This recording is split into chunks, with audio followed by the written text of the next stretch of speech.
Most seniors don't realize this, but clutter is silently stealing more than just space. It's stealing energy, confidence, and even independence. And here's the surprising part. It's often not the big mess you notice, but the small, hidden traps that build up so slowly you barely see them anymore. A pile of mail on the counter that blends into the background. A closet of someday clothes quietly whispering guilt every time you open the door. Even that one drawer you avoid because you already know it's filled with things you don't need but can't bring yourself to sort through. Clutter like this doesn't just live in your home, it lives in your head. It drains focus, makes daily routines harder, and chips away at peace of mind little by little, until suddenly your home doesn't feel like a place of rest, but a place of weight. And here's the truth. When clutter becomes invisible, it's at its most dangerous. But there's good news. Once you recognize the 6 silent clutter traps that are keeping you stuck without even realizing it, you can finally break free and reclaim your home and your peace of mind. And trust me, some of these will surprise you. So before we dive in, make sure to hit that like button and subscribe. Because what you'll discover today isn't just about tidying up, it could be the first step toward living lighter, freer, and with more confidence than you thought possible. Let me introduce you to Lavinia Crosswell, a 78-year-old retired elementary school teacher from Maine. For decades, Lavinia poured her heart into her students, shaping young minds with patience and kindness. But outside the classroom, she had a quiet hobby, collecting wind chimes. She loved the sound of them swaying in the breeze, a little melody that reminded her of freedom and peace. Over the years, though, her passion turned into something else. Her porch was crowded with chimes, and her attic held box after box of unopened ones she had never hung. Lavinia told herself her home was tidy enough. The floors were swept, the dishes were done, and she kept things presentable. But slowly, she began to notice a heaviness she couldn't name. Her favorite chair faced a cluttered corner instead of the window. Her porch, once her sanctuary, was so crowded she stopped sitting there. And when her beloved book club suggested meeting at her house, she hesitated, not because she didn't want company, but because she was embarrassed. That's when it hit her. Clutter wasn't just about what she could see, it was about what it was stealing: her joy, her confidence, and her connection to others. She admitted, "I didn't feel free to live in my own home anymore." Like Lavinia, many seniors don't realize it's not the obvious messes that hold us back. It's the silent clutter traps, the hidden, overlooked piles, that keep us stuck without even realizing it. Clutter trap number 1. The invisible piles. One of the first silent clutter traps is what I call the invisible piles. These are the stacks of paper, grocery bags, magazines, or random odds and ends that blend into the background of your home so completely that you almost stop noticing them. They sit quietly on countertops, by the entryway, or on a chair in the corner. At first, you tell yourself you'll deal with them later. But days turn into months, and months turn into years, and suddenly those piles aren't temporary anymore. They've become part of the landscape. That's exactly what happened to Lavinia. On the corner of her kitchen counter sat a stack of unopened mail. It started as a handful of envelopes, holiday cards, a few bills, some catalogs. But over time, the pile grew taller and heavier until it leaned against the wall. She dusted around it, set her coffee cup beside it, even decorated for Christmas with that same pile still sitting there. And one day, when she finally picked it up, she realized some of the envelopes were 3 years old. 3 years untouched. She laughed nervously, but deep down, it wasn't funny. It was proof that the clutter had gone invisible. The danger of invisible piles is that they silently drain your focus. Every time you glance at them, even unconsciously, your brain registers unfinished business. Psychologists call this the Zeigarnik effect. Our minds hold on to incomplete tasks like open tabs on a computer, keeping us distracted and tired. For seniors, that means less energy for the things that matter most: enjoying hobbies, connecting with friends, or simply relaxing in peace. Lavinia confessed that those piles made her feel small failures every single day, even if she didn't realize it at the time. She said, "Every time I walked past that mail, it whispered that I was behind. No wonder I felt so tired all the time." The fix. Start with one pile. Just one. Don't overthink it. Don't save it for the mythical someday.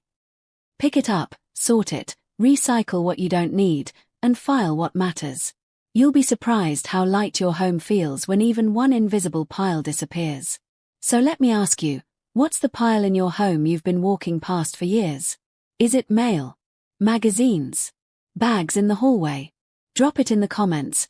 Naming it might just be the first step to finally clearing it. Clutter trap number 2, the someday clothes. The second silent clutter trap lives in closets across America, the someday clothes. These are the dresses saved for a wedding that hasn't been planned, the blouses meant for the cruise that never happened, or the jeans waiting for a body that doesn't exist anymore.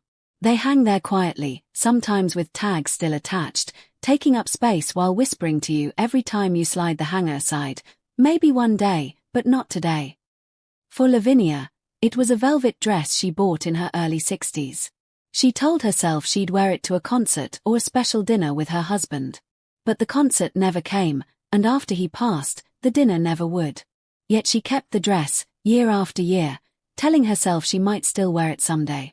But deep down, she admitted, every glance at that dress felt less like hope and more like heartbreak. It wasn't clothing anymore.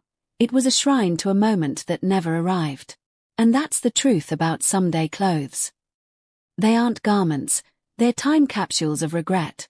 They hold on to the body you once had, the life you once planned, or the events you hoped for. And instead of motivating you, they weigh you down with quiet disappointment. For seniors especially, opening a closet full of these clothes is like flipping through a photo album of missed chances and reminders that time has passed. Here's the surprising insight. Psychologists say clothes influence mood even when we're not wearing them.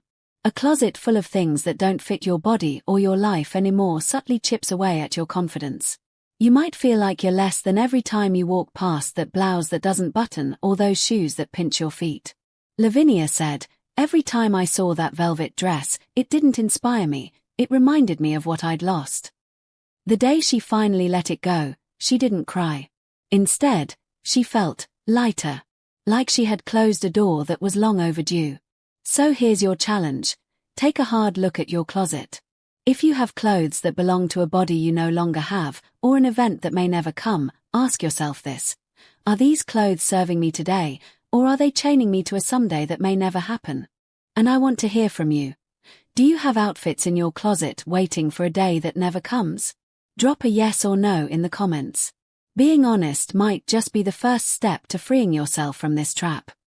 Clutter trap number 3, the memory boxes. Now let's talk about one of the most emotional clutter traps, the memory boxes. These are the bins tucked away in attics, closets, or under beds, filled with sentimental items we can't quite let go of. Old school papers from your kids, postcards from vacations, a sweater from a loved one who's no longer here. They sit in boxes sealed shut, gathering dust, rarely opened, but fiercely guarded. For Lavinia, those boxes lived in her attic.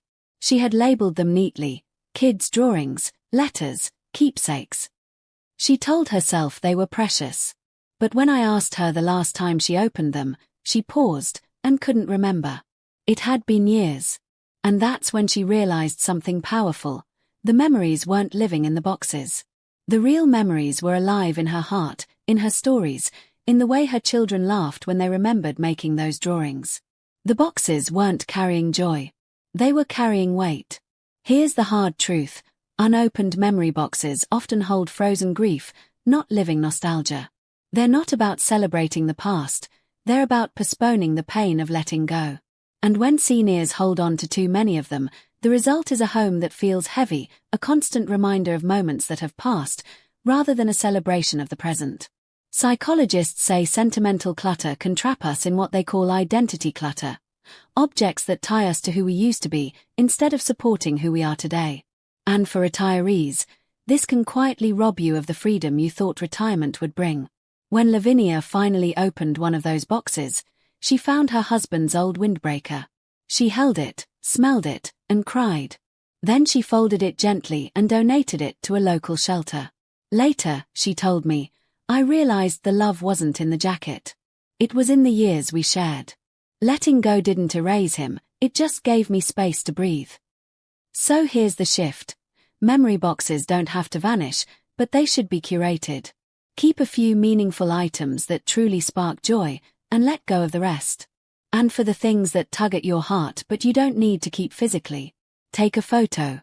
Create a memory album you can revisit without dedicating half your closet to the past. Now I want to hear from you. What's one item you've been keeping in a box for years, too afraid to look at but too guilty to let go of? Share it in the comments, because naming it might just be the first step to releasing it. Clutter trap number 4, the guilt gifts. The fourth silent clutter trap is one almost every senior knows too well, the guilt gifts. These are the sweaters you never liked but kept because your daughter gave them to you. The decorative knickknacks from friends that don't match your style but sit on your shelves anyway. The wedding presents that were never opened yet never tossed because you felt you had to keep them. For Lavinia, it was a vase. Not a beautiful one, not even useful, just an awkward, bulky, odd-colored vase a coworker had given her when she retired from teaching. She didn't like it then, and she never grew to like it. But for 20 years, that vase lived in her living room cabinet. She dusted it, moved it when rearranging furniture, even packed and unpacked it through a downsizing move. Why? Because she was afraid that if she got rid of it, she'd somehow disrespect the person who gave it to her. It wasn't a blessing, it was a burden wrapped in guilt. And here's the emotional truth: a gift's purpose is to bring joy to the receiver, not guilt. When an item only lives in your home out of obligation, it doesn't honor the giver, and it doesn't honor you. In fact, keeping guilt gifts sends a harmful subconscious message: my peace matters less than someone else's expectation.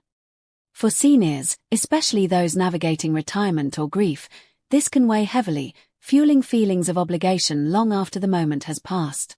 The fresh perspective is this: the act of receiving the gift fulfilled its purpose.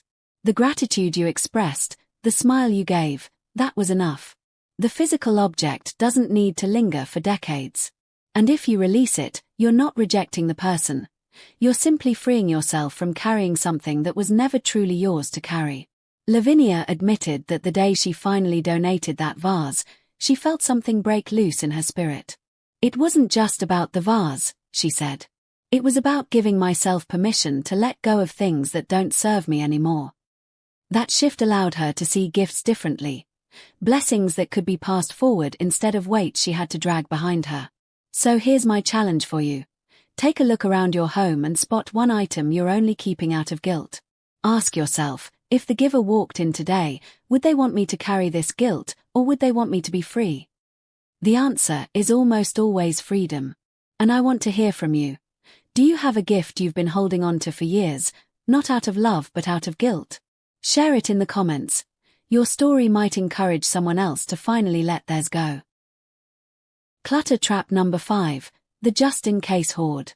The fifth clutter trap is one that hides behind the words we all know too well: just in case. These are the items we hold on to, not because we love them or use them, but because of the slim chance we might need them one day. Old linen shoved to the back of the closet, extra electronics in a drawer, tools you haven't touched in years, kitchen gadgets collecting dust. Each one carried forward under the banner of what if. For Lavinia, it showed up in the form of boxes stacked in her garage. Extra blankets for guests that never came, a coffee maker she replaced but never donated, even an old toolbox from her late husband she hadn't opened in years. Every time she thought about parting with them, she whispered, "Better keep it, just in case." But here's what she didn't realize. She wasn't preparing for the future, she was anchoring herself to the past. The truth is, just-in-case clutter doesn't signal readiness. It signals fear. It reflects a lack of trust that tomorrow will provide what you need. And for seniors, who already face enough uncertainty, carrying this weight only makes the home feel more overwhelming and the future more intimidating. Instead of feeling secure, you feel surrounded. Instead of prepared, you feel pressed down. One day, Lavinia decided to let go of one of those extra blankets. She donated it to a local shelter, and later, she donated the coffee maker to a family just starting out. To her surprise, releasing these items didn't make her feel unprepared, it made her feel lighter, freer, and strangely more confident.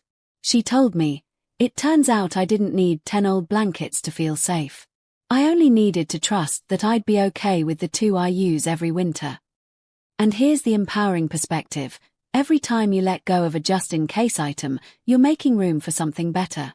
Not necessarily another object, but space for peace of mind, for breathing easier, for actually using the home you work so hard for. So here's your challenge. Pick one item you've been keeping for years, waiting for the mythical day you'll need it. Hold it in your hands and ask yourself, am I really preparing for tomorrow, or am I letting fear rob me of today? And I'd love to hear your stories. What's one just-in-case item you've been keeping? An old appliance? A box of linens? A pile of cords? Drop it in the comments. You might just inspire someone else to finally let theirs go. Clutter trap number 6, the hidden hazards. The final silent clutter trap is one that hides where we least expect it, under the bed, behind doors, and beneath sinks. These are the hidden hazards, the spots we avoid because opening them feels like inviting stress into our day. Maybe it's the jumble of cleaning bottles crammed under the bathroom sink.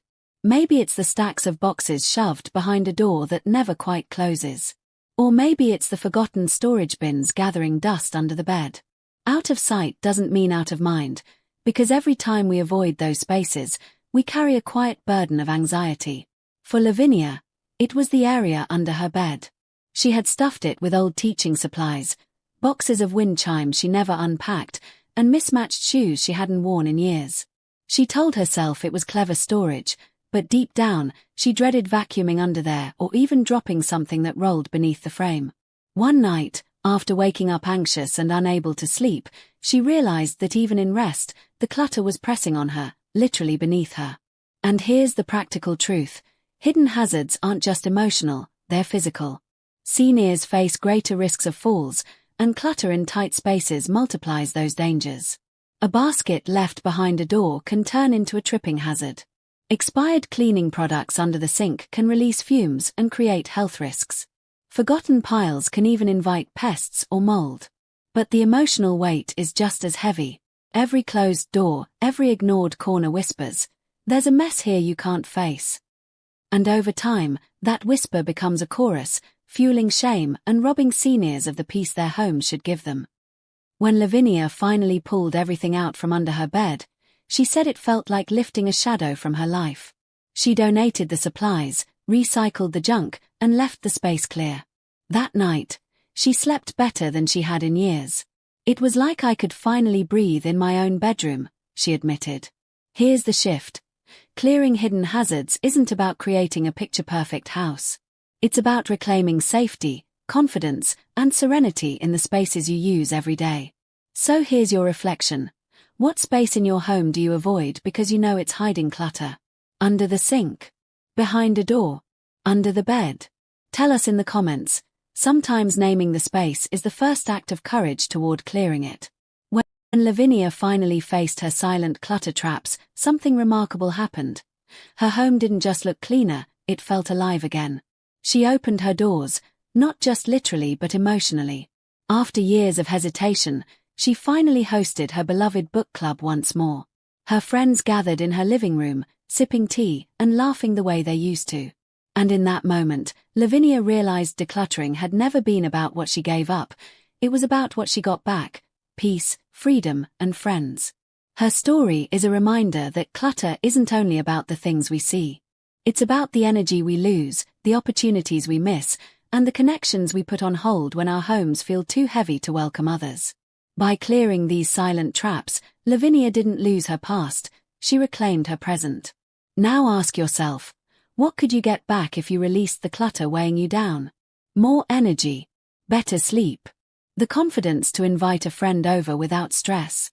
If Lavinia's journey spoke to you, don't keep it to yourself.